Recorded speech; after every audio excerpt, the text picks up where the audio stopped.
بسم اللہ الرحمن الرحیم۔ السلام علیکم محترم ناظرین۔ عبدالمطلب کو یہ حکم اس وقت دیا گیا جب وہ اپنی منت بھول چکے تھے۔ پہلے خواب میں ان سے کہا گیا کہ منت پوری کرو۔ انہوں نے ایک مینڈھا ذبح کر کے غریبوں کو کھلا دیا۔ پھر خواب آیا اس سے بڑی پیش کرو۔ اس مرتبہ انہوں نے ایک بیل ذبح کر دیا۔ خواب میں پھر یہی کہا گیا اس سے بھی بڑی پیش کرو۔ اب انہوں نے اونٹ ذبح کیا۔ پھر خواب آیا اس سے بھی بڑی چیز پیش کرو۔ انہوں نے پوچھا اس سے بھی بڑی چیز کیا ہے؟ تب کہا گیا کہ اپنے بیٹوں میں سے کسی کو ذبح کرو جیسا کہ تم نے منت مانی تھی۔ اب انہوں نے اپنی منت یاد آئی، اپنے بیٹوں کو جمع کیا، اس سے منت کا ذکر کیا، سب کے سر جھک گئے۔ کون خود کو ذبح کرواتا؟ آخر عبداللہ بولے، ابا جان آپ مجھے ذبح کر دیں۔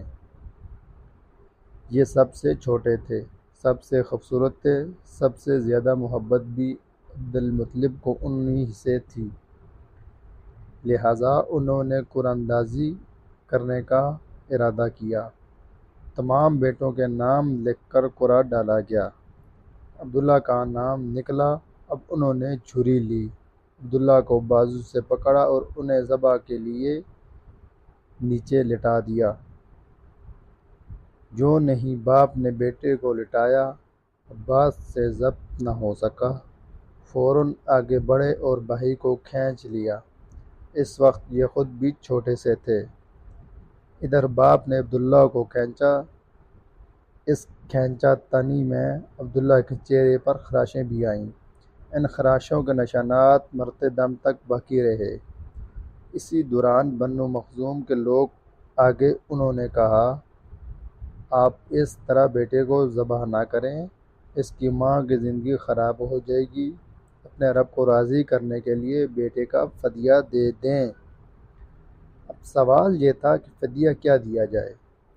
اس کی ترکیب یہ بتائی گئی کہ کاغذ کے ایک کاغذ پر 10 اونٹ لکھے جائیں، دوسرے پر عبداللہ کا نام لکھا جائے۔ اگر 10 اونٹ والی پرچی نکلے تو 10 اونٹ قربان کر دیے جائیں، اگر عبداللہ والی پرچی نکلے تو 10 اونٹ کا اضافہ کر دیا جائے، پھر 20 اونٹ والی پرچی اور عبداللہ والی پرچی ڈالی جائے۔ اب اگر 20 اونٹ والی پرچی نکلے تو 20 اونٹ قربان کر دیے جائیں، ورنہ 10 اونٹ اور بڑھا دیے جائیں۔ اس طرح 10 کر کے اونٹ بڑھاتے جائیں۔ عبدالمطلب نے ایسا ہی کیا، 10 اونٹ بڑھاتے چلے گئے۔ ہر بار عبداللہ کا نام نکلتا چلا گیا، یہاں تک اونٹوں کی تعداد 100 تک پہنچ گئی۔ تب کہیں جا کر اونٹوں والی پرچی نکلی۔ اس طرح ان کی جان کے بدلے 100 اونٹ قربان کیے گئے۔ عبدالمطلب کو اب پورا اطمینان ہو گیا کہ اللہ تعالیٰ نے عبداللہ کے بدلہ 100 اونٹوں کی قربانی منظور کر لی ہے۔ انہوں نے کعبے کے پاس 100 اونٹ قربان کیے اور کسی کو کھانے سے نہ روکا۔ سب انسانوں، جانوروں اور پرندوں نے ان کو کھایا۔ امام ظاہری کہتے ہیں کہ عبدالمطلب پہلے آدمی ہیں جنہوں نے آدمی کی جان کی قیمت 100 اونٹ دینے کا طریقہ شروع کیا۔ اس سے پہلے 10 اونٹ دیے جاتے تھے۔ اس کے بعد یہ طریقہ سارے عرب میں جاری ہو گیا، گویا قانون بن گیا کہ آدمی کا فدیہ 100 اونٹ ہے۔ نبی کریم صلی اللہ علیہ وآلہ وسلم کے سامنے جب یہ ذکر آیا تو آپ نے اس فدیے کی تصدیق فرمائی، یعنی فرمایا کہ یہ درست ہے، اور اسی بنیاد پر نبی کریم صلی اللہ علیہ وآلہ وسلم فرماتے ہیں، میں 2 ذبیحوں یعنی حضرت اسماعیل علیہ السلام اور حضرت عبداللہ کی اولاد ہوں۔ حضرت عبداللہ قریش میں سب سے حسین تھے، ان کا چہرہ روشن ستارہ کی مانند تھا۔ قریش کی بہت سی لڑکیاں ان سے شادی کرنا چاہتی تھیں، مگر حضرت عبداللہ کی حضرت آمنہ سے شادی ہوئی۔ حضرت آمنہ وہاب بن عبد المناف بن زہرہ کی بیٹی تھی۔ شادی کے وقت حضرت عبداللہ کی عمر 18 سال تھی۔ یہ شادی کے لیے اپنے والد کے ساتھ جا رہے تھے۔ راستے میں ایک عورت کعبہ کے پاس بیٹھی نظر آئی۔ یہ عورت ورقہ بن نوفل کی بہن تھی۔ ورقہ بن نوفل قریش کے ایک بڑے عالم تھے۔ ورقہ بن نوفل سے ان کی بہن نے سن رکھا تھا کہ وقت کے آخری نبی کا ظہور ہونے والا ہے، اور ان کی نشانیوں میں سے ایک نشانی یہ ہوگی کہ ان کے والد کے چہرے میں نبوت کا نور چمکتا ہوگا۔ جو نہیں اس نے عبداللہ کو دیکھا، فوراً اس کے ذہن میں یہ بات آئی، اس نے سوچا ہو نہ ہو یہ وہ شخص ہے جو پیدا ہونے والے نبی کے باپ ہوں گے۔ چنانچہ اس نے کہا، اگر تم مجھ سے شادی کر لو تو میں بدلے میں تمہیں اتنے ہی اونٹ دوں گی جتنے تمہاری جان کے بدلے میں ذبح کیے گئے تھے۔ اس پر انہوں نے جواب دیا، میں اپنے باپ کے ساتھ ہوں، ان کی مرضی کے خلاف کچھ نہیں کر سکتا، نہ ان سے الگ ہو سکتا ہوں، اور میرے والد باعزت آدمی ہیں، اپنی قوم کے سردار ہیں۔ بہرحال ان کی شادی حضرت آمنہ سے ہو گئی۔ اب قریش کی عورتوں میں نسب اور مقام کے اعتبار سے افضل تھیں۔ حضرت آمنہ حضرت عبداللہ کے گھر آ گئیں۔ آپ فرماتی ہیں، جب میں ماں بننے والی ہوئی تو میرے پاس ایک شخص آیا، یعنی ایک فرشتہ انسانی شکل میں آیا۔ اس وقت میں جاگنے اور سونے کے درمیانی حالت میں تھی۔ عام طور پر اس حالت کو غنودگی کہا جاتا ہے۔ اس نے مجھ سے کہا کہ تمہیں معلوم ہے تم اس امت کی سردار اور نبی کی ماں بننے والی ہو۔ اس کے بعد وہ پھر اس وقت آیا جب نبی صلی اللہ علیہ وآلہ وسلم پیدا ہونے والے تھے۔ اس مرتبہ اس نے کہا، جب تمہارے ہاں پیدائش ہو تو کہنا کہ میں اس بچے کے لیے اللہ کی پناہ چاہتی ہوں، ہر حسد کرنے والے کے شر سے اور برائی سے۔ پھر تم اس بچے کا نام محمد رکھنا، کیونکہ ان کا نام تورات میں احمد ہے، اور زمین اور آسمان والے ان کی تعریفیں کرتے ہیں، جبکہ قرآن میں ان کا نام محمد ہے، اور قرآن ان کی کتاب ہے۔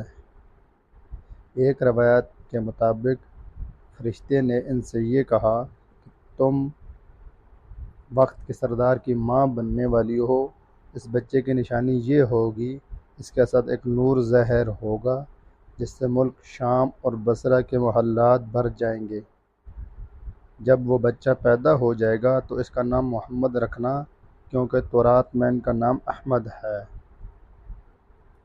کہ آسمان اور زمین والے ان کی تعریف کرتے ہیں، اور انجیل میں ان کا نام احمد ہے کہ آسمان اور زمین والے ان کی تعریف کرتے ہیں، قرآن میں ان کا نام محمد ہے۔ حضرت عبداللہ کے چہرے میں جو نور چمکتا تھا، شادی کے بعد وہ حضرت آمنہ کے چہرے پر آ گیا تھا۔ امام ظاہری فرماتے ہیں، حاکم نے یہ روایت بیان کی ہے اور اس کو صحیح قرار دیا ہے۔ صحابہ رضی اللہ عنہم نے حضور نبی کریم صلی اللہ علیہ وآلہ وسلم سے عرض کیا، ہے اللہ کے رسول، ہمیں اپنے بارے میں کچھ بتائیے۔ آپ صلی اللہ علیہ وآلہ وسلم نے ارشاد فرمایا، میں اپنے باپ ابراہیم علیہ السلام کی دعا ہوں، اپنے بھائی عیسیٰ علیہ السلام کی بشارت ہوں اور خوشخبری ہوں۔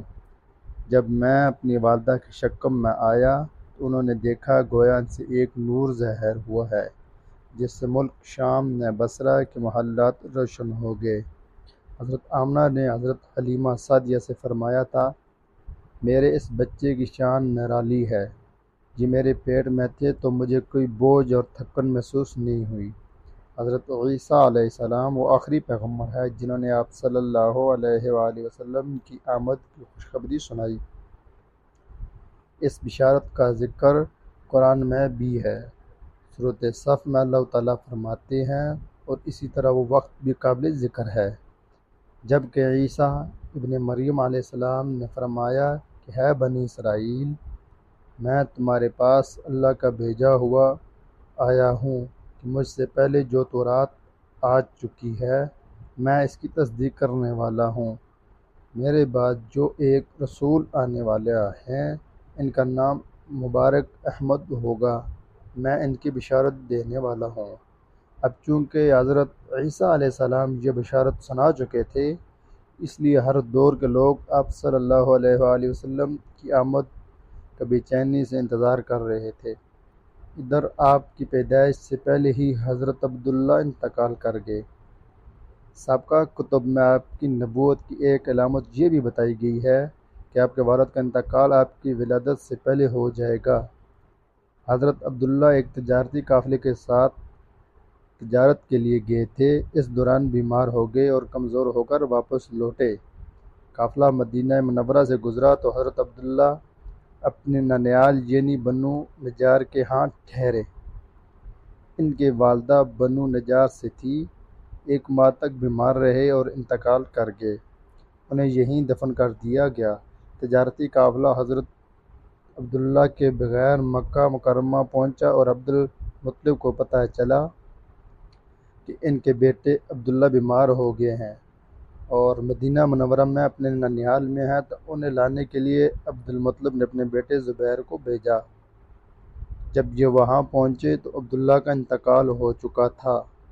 مطلب یہ کہ آپ صلی اللہ علیہ وآلہ وسلم اس دنیا میں اپنے والد کی وفات کے چند ماہ بعد تشریف لائے۔